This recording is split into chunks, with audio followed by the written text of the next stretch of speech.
এই জন্য মৃত্যুর সময়টা হলো অত্যন্ত গুরুত্বপূর্ণ মৃত্যুর সময়টা। ওই সময়টা যদি কোনো একজন ব্যক্তি ঈমান নিয়ে যেতে পারে তাহলে পরকালের ঘাটিগুলি পাড়ি দিতে পারবে।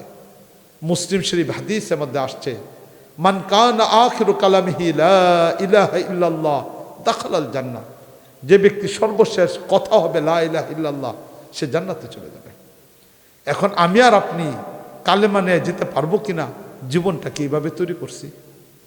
রাসূল করিম সাল্লাল্লাহু আলাইহি ওয়াসাল্লাম একটা হাদিসের মধ্যে বলছেন, তামুতুনা কামা তাহইউন ও তুহশারুনা কামা তামুতুন, তোমার জীবনটা যেমন হবে তোমার মৃত্যুটা এমন হবে। তুমি যদি ভালো জীবন বানাও তাহলে ভালো মৃত্যু হবে।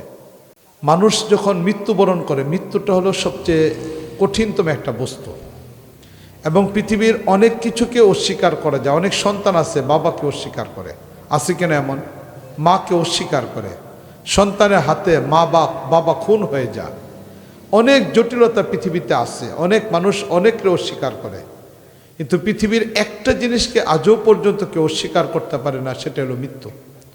কোরআনে কারিমের মধ্যে আল্লাহ রাব্বুল আলামিন ইরশাদ করছেন, কুল্লু নাফসিন যায়িকাতুল মউত, পৃথিবীর প্রতিটা প্রাণীর মৃত্যু স্বাদ আস্বাদন করতে হবে।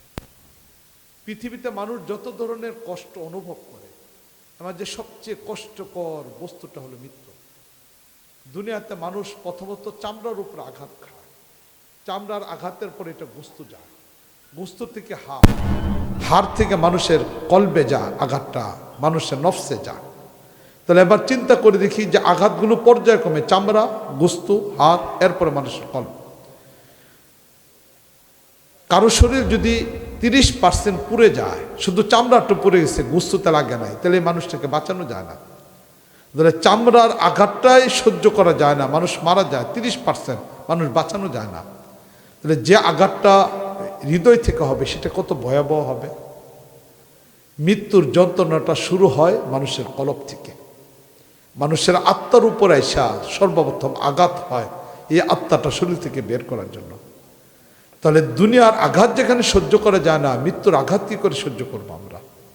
এই জন্য মৃত্যুটা শুধু একটা মৃত্যু না, এটা খুব কঠিন একটা জিনিস, যেটা প্রতিটা মানুষের এই আস্বাদন করতে হবে।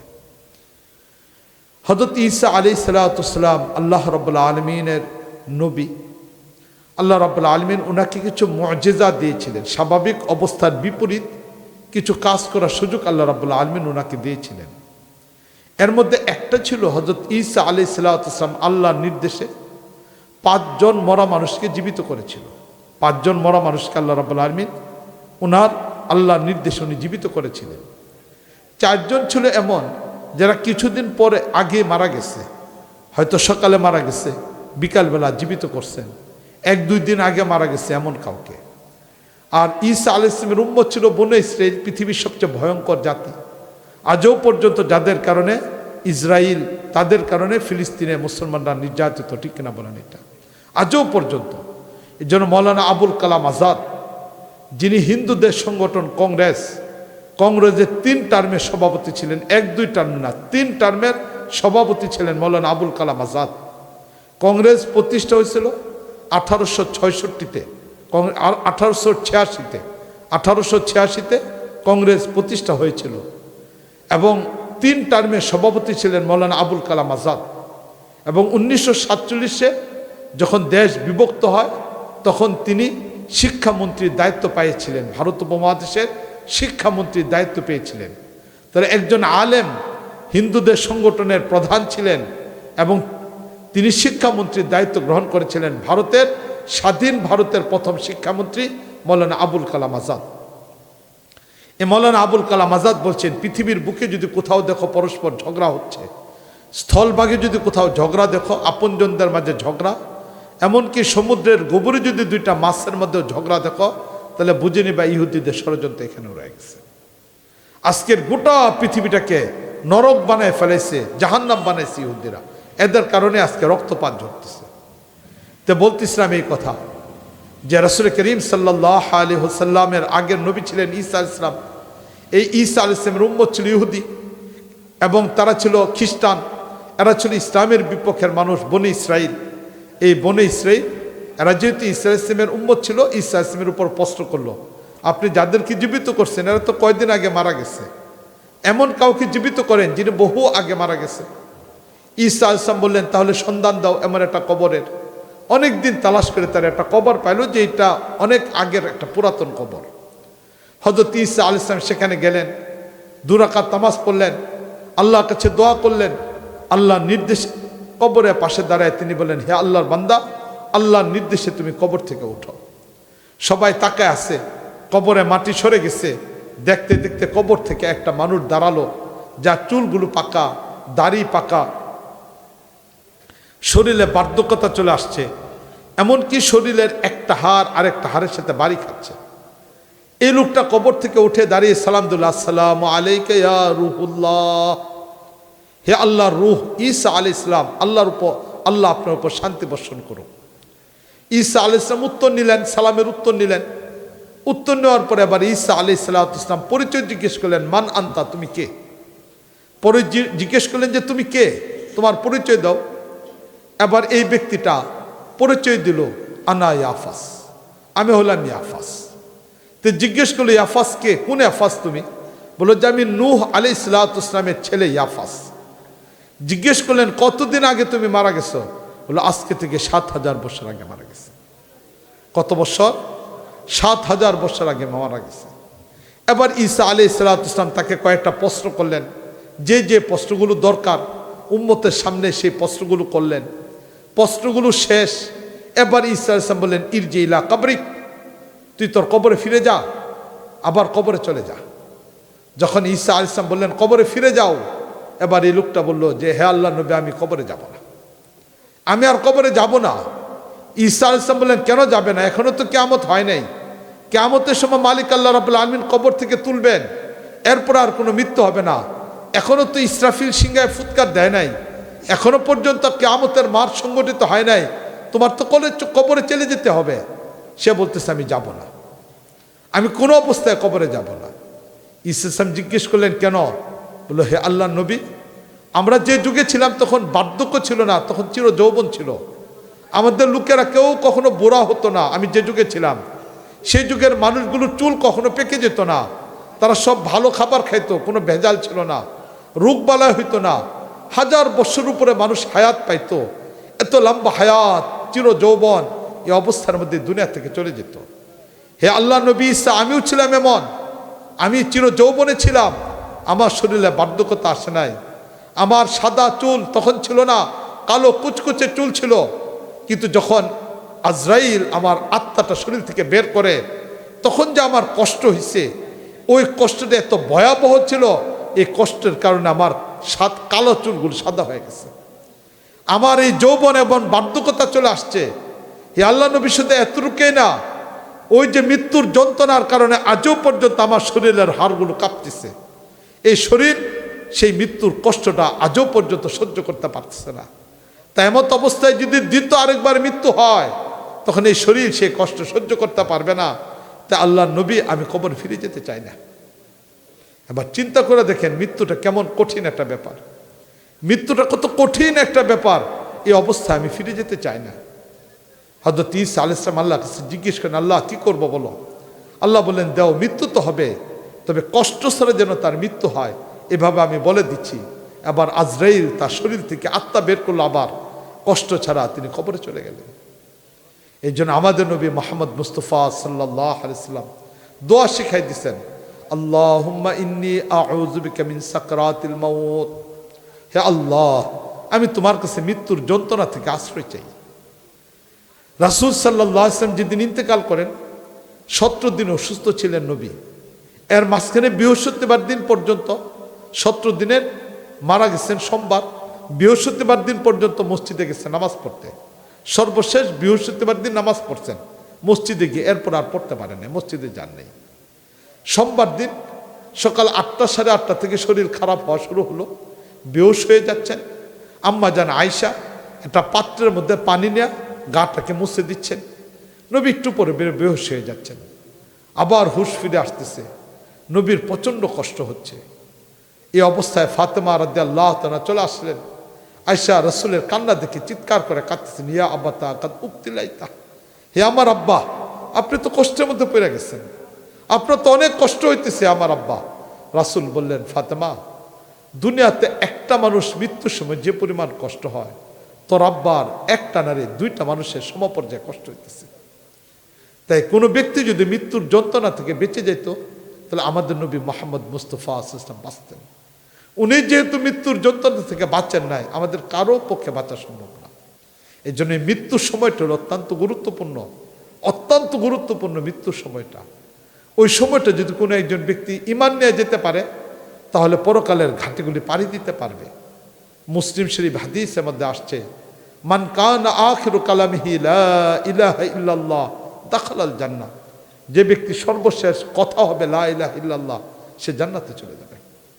এখন আমি আর আপনি কালেমা নিয়ে যেতে পারবো কিনা, জীবনটাকে এইভাবে তৈরি করছি।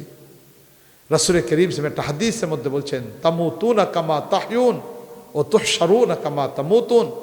তোমার জীবনটা যেমন হবে, তোমার মৃত্যুটা এমন হবে। তুমি যদি ভালো জীবন বানাও, তাহলে ভালো মৃত্যু হবে। দেখি তো আমাদের জীবনটা কেমন। যারা রাজনীতি করি, সারাটা দিন নেতা নেত্রী না চামচামি করতে করতে, প্রশংসা করতে করতে চলে যায়। দুনিয়াদার ব্যবসায়ী সব ঘুরাফেরা ব্যবসা, চাকরিজীবী চাকরি, বন্ধুরা আড্ডা, যুবকরা নিশা, নারী, খেলাধুলা। এই তো আমাদের জিন্দেগি। এর বাইরে কি আছে আমাদের? কখন মৃত্যুর ব্যাপারে চিন্তা করছি কিনা? এই জন্য নবী বলে দিছেন, তামুতুনা কামা তাহইউন ও তুহশারুনা কামা তামুতুন। তোমার জীবনটা যেমন কাটবে, তোমার মৃত্যুটা এমন হবে। ভালো মৃত্যু চাইলে ভালো জীবন কাটাইতে হবে। শাইখ জাকারিয়া রাহিমাহুল্লাহ ফাজাইল আমাল বইটা লিখছেন। তিনি বলেন যে, আমি একদিন দুপুরবেলা খায়া ঘুমাইতে যাব, এই টাইমে আমার বাড়ির পাশের এক যুবক দৌড়ে আসছে। আয়সা বলতেছে যে, হজরত, আব্বার শরীরে মৃত্যুর সব নিদর্শন দেখা যাচ্ছে, আব্বা মারা যাবেন, কিন্তু আব্বার মুখ থেকে কালেমা বের হচ্ছে না, একটু আসছেন। শাইখ জাকারিয়া বললেন, আমি চিন্তার মধ্যে পড়ে গেলাম, তাড়াতাড়ি গেলাম, যদি অন্তত কালেমা নিয়ে যেতে পারে তাহলে তো ভালো। গিয়ে দেখলাম সবাই কালেমা পড়তেছি, লা ইলাহা ইল্লাল্লাহ পড়তেছি, কিন্তু এই লোকটার মুখ থেকে কালেমা বের হয় না। বরং লোকটা বলতেছে, উপরে টাটানা নিচেরটা চেরানা, উপরে টাটানা নিচেরটা চেরানা, উপরে টাটানা নিচেরটা চেরানা, এটা বলতেছে। শেখ জাকেরা বলেন, আমি আশ্চর্য হয়ে গেলাম। মৃত্যুর সব চিহ্ন দেখা যায়, চোখ যেন উপরে যাচ্ছে, গলা যেন শুকিয়ে যাচ্ছে, কণ্ঠনালী বের হয়ে যাবে, এমন একটা অবস্থার মধ্যে সে বলতেছে, উপরে টাটানা নিচেরটা চেরানা, উপরে টাটানা নিচেরটা চেরানা। এটা বলতে বলতে দুনিয়া থেকে চলে গেছে। মৃত্যুর সময় তখন আর কথা বলেন নাই জাকারিয়া সাহেব, চলে আসলেন। কয়েকদিন পরে যখন পরিবারটা স্বাভাবিক হলো, তখন এই যুবকরে ডাক দিচ্ছেন, ডাকতে বলছে, তোর আব্বা কি করতো রে?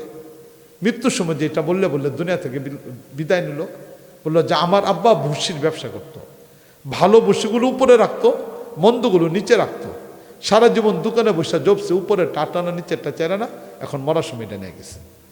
কার নামে স্লোগান দিই, কার নামে মিছিল করি, একটু চিন্তা করে দেখি, কারে আদর্শ বানাই। মিছিলের মধ্যে তো বলে অমুক আমার আদর্শ, না অমুক কত জায়গায় এক জনের লোকান্তরে হাজার কতজন আছে বাইরে বাইরে, কই কিনা এটা? হ্যাঁ, কারে আদর্শ বানাইতেছি, কারটা নিয়ে যাবে, একটু চিন্তা করা দরকার। জীবন কিভাবে কাটাইতেছি একটু চিন্তা করা দরকার। এই জন্য 1 নম্বর হলো জীবনটাকে ভালো বানানোর চেষ্টা করা, 1 নম্বর, তাহলে ভালো মৃত্যু হবে। 2 নম্বর, মৃত্যুটা যখন নিকটবর্তী হয়ে যায়, আপনজনরা তখন কান্নাকাটি না করে কালেমা পড়তে থাকা, খুব বেশি পরিমাণ কালেমা পড়তে থাকা। এরপরে যখন মানুষটা মারা যাবে, মানুষটা মারা যাওয়ার সাথে সাথে চকির থেকে হলে নিচে নামানো, নিচে বালিশ টালিশ না দেওয়া, চোখ টুক বন্ধ করে দেওয়া, এবং যত দ্রুত সম্ভব তাকে দাফনের ব্যবস্থা করা, যত তাড়াতাড়ি সম্ভব দাফনের ব্যবস্থা করা। এই দাফনের আগে যে কাজগুলো করতে হবে, উত্তরাধিকারী যারা আছে তার আগে বসে হিসাব করবে তার কোনো ঋণ আছে কিনা। কোনো ব্যক্তি যদি ঋণ রাখা দুনিয়া থেকে চলে যায়, জমিনের ঋণ আছে, টাকা পায়, এটা পায় ওটা পায়, দেয় নেই, উত্তরাধিকারীদেরকে বইলেও যায় নাই, কোথাও লেখাও যায় নাই, এই ব্যক্তি যদি ঋণ রাখা দুনিয়া থেকে বিদায় নেয়, তাহলে যত নেক আমল করুক, অন্য নেক আমলের কারণে যদি জান্নাতেও যায়, তাহলে আল্লাহ রাব্বুল আলামিন জান্নাতের একটা কোণার মধ্যে শিকল দিয়ে তারা বাঁধা রাখবো। যেমন জেলখানায় অপরাধীরা থাকে না, এরাও তো আমাদের মতো মানুষ, বাইরে হইতে পারে না, সবার সাথে দেখা করতে পারে না, মনের মতো খাইতে পারে না, তারাও তো জীবনযাপন করতেছে, কিন্তু একটা সীমাবদ্ধতার ভিতরে। ঠিক কোনো মানুষ যদি ঋণ করে মারা যায়, ঋণ আদায় করে নাই, তাহলে এই মানুষটা জান্নাতে গেলেও এরকম একটা জায়গার মধ্যে আবদ্ধের বাইরে যেতে পারবে না, জান্নাতে যেতে পারবে না যতদিন পর্যন্ত ঋণ আদায় না করবে। এই জন্য ঋণ কারো কাছ থেকে নিলে সাথে সাথে লেখা ফেলানো, অমুক এত টাকা পায়, আমি পারলে দিয়ে যাব, না পারলে আমার উত্তরাধিকারদেরকে বলে দিয়ে যাব। উত্তম তো হলে এটা যেন আমি ঋণ মুক্ত জীবনযাপন করি। এই জন্য আত্মীয় স্বজন এখানে যারা আছেন খুব ভালো করে লক্ষ্য রাখি, আমাদের প্রত্যেকেরই আপনজন মারা গেছে, এই ব্যাপারে খুব লক্ষ্য রাখি যেন আমি ঋণ অবস্থায় দুনিয়া থেকে না যাই, এটার ব্যাপারে খুব সতর্ক থাকে, তাহলে কোনো ধরনের কাজ লাগবে না। এমনকি হাদিসে মধ্যে নবী বলছেন, নবী একদিন সাহাবাদেরকে জিজ্ঞেস করেন, তোমরা কি জানো দরিদ্র ব্যক্তিটাকে? সাহাবারা বলল, আল্লাহ নবী, যার কাছে টাকা পয়সা নেই সেই তো দরিদ্র। নবী বললেন, বিষয়টা এমন না, এক ব্যক্তির অনেক টাকা পয়সা আছে, হজ করছে, জাকাত করছে, নেক আমল করছে, কিন্তু এই ব্যক্তি মানুষকে কষ্ট দিছে, চান্দাবাজি করছে, মানুষের কাছ থেকে টাকা মাইরা খাইছে, মানুষের ফল খাইছে, একটা কিছু কইরা ফেলাইছে, দুনিয়ার মামলা দুনিয়াতে পরিষ্কার করে নেই। এবার কিয়ামতের ময়দানে যখন সে নেক আমলে উঠবো, এত এত নেক আমল, এত মসজিদে প্রথম কাতারে যায় নামাজ পড়ে, আসেন আমাদের দেশে কিছু সুদও খা, প্রথম কাতারে যায় নামাজ পড়ে, মসজিদের সভাপতি, মাদ্রাসার সবচেয়ে বড় ডোনার, হ্যাঁ না, মাহফিলের মধ্যে দান করে বেশি, কিন্তু চান্দাবাজি অন্যায় কোনোটাই সে বাদ দেয় না, সবটাই তার হয়ে গেছে। এই যে মানুষের হক মেরা মেরা খাইছ, পরে এসে কইবা যে হাজি হয়ে যাবো, হজ করে আল্লাহ আল্লাহ মাফ করে দেবো, এটা মাফ করতো না। এবার যখন এই ব্যক্তি হজ তো করছে, আলাদা সওয়াব আছে, নামাজ পড়ছে, আলাদা সওয়াব আছে, দিনই কাজ করছে, আলাদা সওয়াব আছে, সব সওয়াব লয়ে উঠবো। কিয়ামতের ময়দানে যখন ওজনের পাল্লা দেওয়া হবে, তখন এই পাওনা দাঁড়াইব, আল্লাহ হে ছিল চেয়ারম্যান, হে ছিল নেতা, হে আল্লাহ আমার কাছে দোকান করবার ইসলাম চান্দা নিছে 20,000 টাকা, হে আল্লাহ আমি বাথরুম করবার ইসলাম 10,000 টাকা নিছে, আল্লাহ একটা মাল ঢুকাইবার ইসলাম আমার বাসায় কাজে লেগা বালু ঢুকাইবার লাগে 500 টাকা দিতে হয়েছে, না ইট ঢুকানোর আগে এটা দিতে হয়েছে, কোনো একটা চাকরি লেগে গেছে, সুপারিশে লেগা গেছে, এটা হইতেছে কিনা বলেন? এটা আমাদের কপালটাই পুরা। শুধুমাত্র আগের মানুষগুলো পরিবর্তন হয়েছে, নতুন মানুষ এখানে আসছে, চান্দাটা আজও বন্ধ হয়নি, ঠিক কিনা বলেন? এটা দুর্নীতিটাও বন্ধ হয় নাই, কোনোটাই নেই। যারা এটা করো খুব ভালো করে মনে রেখো, খুব ভালো করে মনে রেখো, চান্দাবাজি করো, মানুষের ধোকা দাও না, রাস্তা দিয়ে হাঁটা যায় না, পৌরসভার নাম দিয়ে কি করো, কত ধরনের যে ট্যাক্স দিতে হয় শহরের মধ্যে ঢুকলে আশ্চর্য হয়ে যেতে হয় না। এত যদি ট্যাক্স নয় তাহলে পৌরসভার এত নোংরা কে লেগে, এত নোংরা অবস্থা কে লেগে, কেন বসবাস করা উপযোগী না? এই যে নামে বেনামে ভাগ করা হয়ে যায়, ক্ষমতা আসার, ক্ষমতা পরিবর্তন হলে বাস স্ট্যান্ড মোড় এগুলো ভাগ হয়ে যায়। এই যে 10,000 10 টাকা 20 টাকা করে অটো চালক চান্দা নিতেছো গা, জোর করে নিয়ে যাও না, গাড়ি চলাইতে দাও না, হ্যাঁ করো, কোনো অসুবিধা নেই। কিয়ামতের ময়দানে হিসাব দেওয়া পরে যাইতে হবে। ওই যে পাওনাদার হেজায় দাঁড়াইব, আল্লাহ এই লোকটা তো ক্ষমতার মধ্যে ছিল, কইতে পারি নাই, ক্ষমতার মধ্যে ছিল, কইতে পারি নাই, কইলে মারতো, মামলা দিয়ে দিত, বাড়িতে থাকবার দিত না, জুলুম নির্যাতন করতো, আল্লাহ আজকে এই পাওনাটা দিয়া তারপরে এখান থেকে মাফ করাও। এবার পাওনা টাকার বিনিময়ে তার টাকা দিতে পারবে না, আল্লাহ তখন করবো কি করব? আল্লাহ তখন এই ব্যক্তি বলে, আল্লাহ যে সব আছে সব আমার দেয়া দেবো। এবার সব সব আল্লাহ রাব্বুল আলামিন তাকে দিয়ে দেবেন। এখনও পাওনাদার বাকি থাকবো, কারণ জুলুম তো একজন দুজনের সাথে করছে না, অনেকের সাথে, একজন দুইজনের সব নিব গা, এখন কি গুনাহ বাকিদের আল্লাহ বলবো, আল্লাহ ওই যে আমরা গুনাহ করছিলাম গুনাহগুলো হেরে দিয়ে দিলাম। এবার এই লোকটা নামাজ পড়ছিল, হজ করছে, নেক আমল করছে, এর সবগুলো পাইছে, সব অন্যরা নিয়ে নিবে, অন্যদের গুনাহ মাথার মধ্যে দিয়ে এর জাহান্নামে পাঠানো হবে। এই জন্য দুনিয়ার মুআমালা খুব জটিল, মানুষের কাছ থেকে টাকা পয়সার মুআমালা খুব জটিল। কোনো একটা জিনিসের মধ্যে যেন এরকম অন্যায় না হয়, না খেয়ে থাকেন কিন্তু নিজের মুআমালা পরিষ্কার রাখেন। ভালো খাবারের দরকার নাই, দামি কাপড়ের দরকার নাই, ভালো বাড়িতে থাকার দরকার নাই, খুব বন্ধু বান্ধবের সাথে আড্ডা দেওয়া চলার দরকার নাই, সিরা কাপড় পরি, কাঁচামরিচ লবণ দেওয়া ভাত খাই, ভাঙ্গা ঘরের মধ্যে থাকি, কিন্তু আর দুনিয়ার কোনো মানুষ যেন আমার কাছে কোনো কিছু না পায়, এভাবে জীবনযাপন করা, না হলে মালিকের কাছে জবাবদিহিতা করতে হবে। এরপরে যখন নিজের ঋণ তো নিজে পরিশোধ করবো, যদি না পারি মারা যাওয়ার পরে আত্মীয় স্বজন যারা আছে আগে ঋণ পরিশোধ করব। এরপরে জমিন, এরপরে মৃত ব্যক্তির কাফন দাফনের ব্যবস্থা করব। কবরটা সবসময় উন্মুক্ত গুরুস্থানের মধ্যে দিবেন, ব্যক্তিগত পারিবারিক গুরুস্থানে দাফন করবেন না। অনেকে আছেন খুব আবেগ দেহায়া রাস্তার ধারে নিজের জমির এক পাশে কি দিয়ে দেন, দাফন করে দেন, অথবা পারিবারিক গুরুস্থান তৈরি করেন, এটা করবেন না। পারিবারিক গুরুস্থান আবেগ দেয়া কয়দিন চলে, এরপরে যায় না কেউ কবর জিয়ারতে। কিন্তু সাধারণ গুরুস্থান, এই সাধারণ গুরুস্থানে প্রত্যেক দিন কেউ না কেউ যায়, একজন না একজন যায়।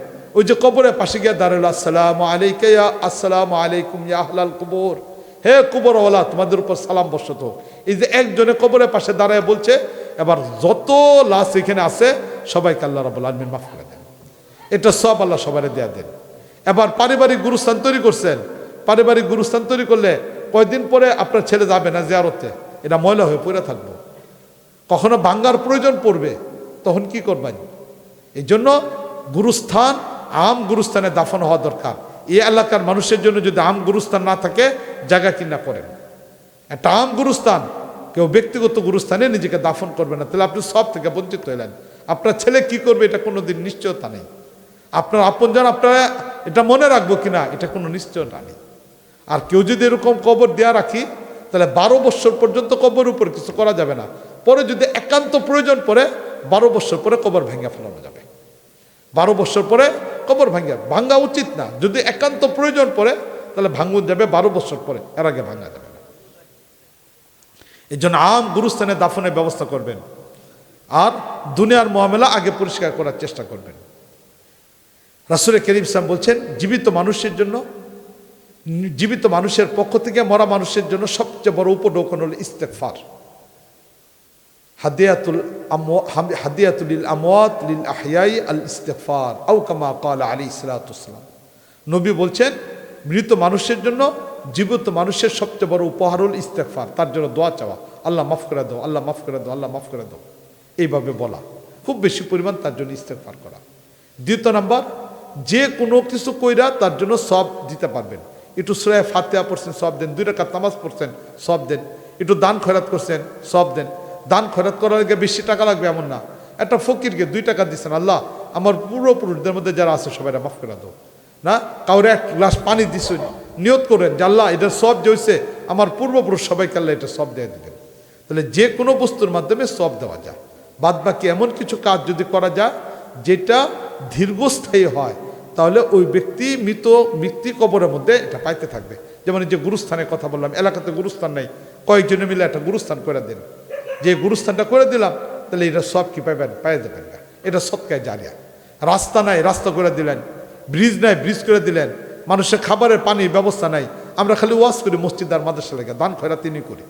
হ্যাঁ, আমিও মাদ্রাসার একজন শিক্ষক, আমার মাদ্রাসাতে এতিম বাচ্চা আছে, আমি কইমু, কিন্তু ওইটাই শুধু না কামল বিষয়টা এমন না। একটা এলাকায় কুয়া নাই, একটা কুয়া তৈরি করে দেন।